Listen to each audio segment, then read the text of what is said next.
We all know the government's keen on cutbacks.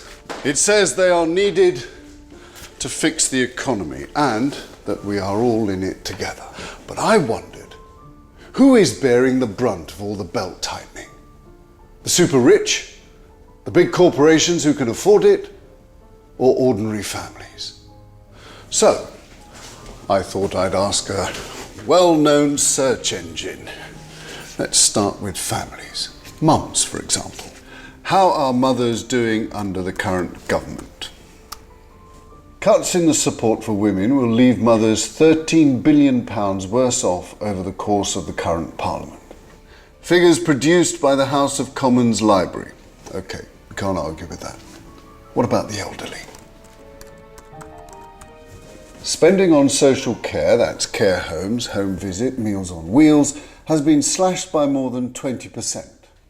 So, ordinary people are taking a hit. But surely the government is sorting out tax avoidance on big companies who make huge profits, like a certain well-known search engine.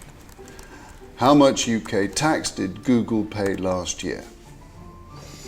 It works out at less than 3% of its UK revenues, and that's from the Mail Online. So, when times are tough, the government squeezes the less well-off while letting the richest avoid paying the taxes that the rest of us do.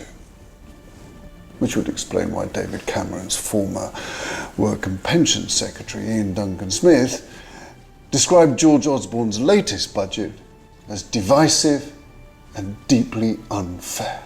But even if they're unfair, aren't these cuts working?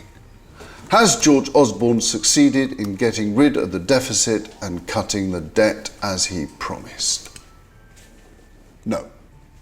It turns out he's failed to hit every one of his own targets. Debt is still growing and he doesn't expect to close the deficit for another 3 years. And that's from the official Office for Budget Responsibility. And the economy? The latest official forecasts show growth down, earnings down, investment down, export down, and productivity down. The truth is, this government's policies are not just unfair, they're a failure. They're simply not working. A dose of common sense is what we need. The government's policy is to lean on the disabled, the poor and the elderly, to pay for the tax breaks for those who need them the least. Labour will build an economy that invests for the future, that is fair for all and that works for all. It's a fairer way and it's a better way. Oh, now that does make sense.